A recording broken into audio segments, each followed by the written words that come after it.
Hello বন্ধুরা, সবাই কেমন আছেন? আশা করি সবাই অনেক ভালো আছেন। দক্ষিণ ভারতীয় সিনেমার মহাতারকা মোহনলাল এর ব্যয়বহুল প্রতিকৃত প্যান ইন্ডিয়ান সিনেমা ভিশপ নিয়ে আজ আমরা কথা বলবো।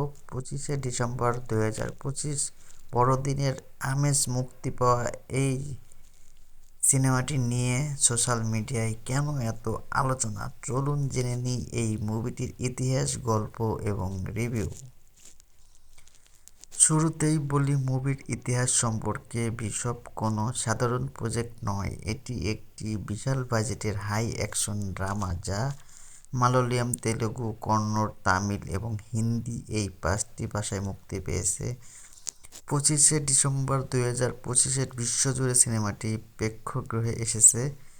একতা কাপুরের বালাজি মোশন পিকচার্স এই মুভির মাধ্যমে মালয়ালম ইন্ডাস্ট্রি প্রবেশ করলো।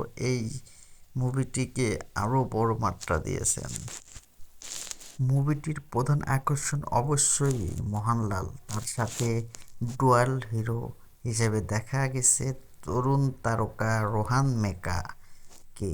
এবার আসি নায়িকাদের কথায়। এই সিনেমার মাধ্যমে বলিউডে শাহানা কাপুর তার বড় পর্দায় যাত্রা শুরু করেছেন। এছাড়াও গুরুত্বপূর্ণ চরিত্রে রয়েছে নায়িকা সারিকা এবং জারা খান।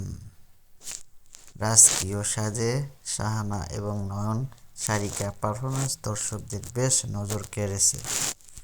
গল্পটি মূলত দুই সময়ের প্রেক্ষাপটে তৈরি, অতীত এবং বর্তমান। এটি একটি আবেগঘন বাবা-ছেলের সম্পর্কের গল্প, যেখানে আছে প্রতিশোধ এবং সহযোগিতার লড়াই।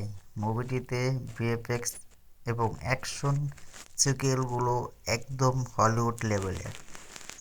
পরিচালক নন্দা কিশোর পৌরাণিক আবহের সাথে আধুনিক অ্যাকশনের যে মেলবন্ধন ঘটিয়েছেন তা সত্যিই প্রশংসনীয়।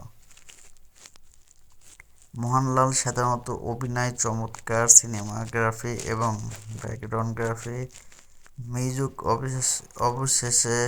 মিউজিক বিশেষ করে যুদ্ধের দৃশ্যগুলো আপনাকে মুগ্ধ করবে। কিছু জায়গায় বেশি মনে হতে পারে এবং পর্দার মধ্যে কিছুটা বীরগতির।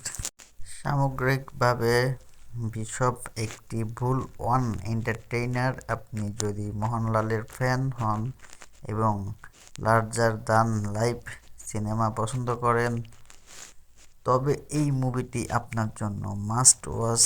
আপনি কি ভিশপ দেখছেন? কমেন্টে জানান আপনার মতামত। এটার পরিচালক নন্দা কিশোর আর মুভির বাজেট 200 কোটির উপরে আনুমানিক জানা গেছে। মোহনলাল, রোশন মেকা, শাহানা কাপুর, নয়ন সারিকা, বেশ একটা জুটি আছে। জাস্ট ভালো লাগবে। ওকে, বাই বাই, সবাই ভালো থাকবেন। মুভির সবাই লাইক, কমেন্ট, শেয়ার করবেন। আশা করি সামনে আরও বেস্ট ভিডিও দিব।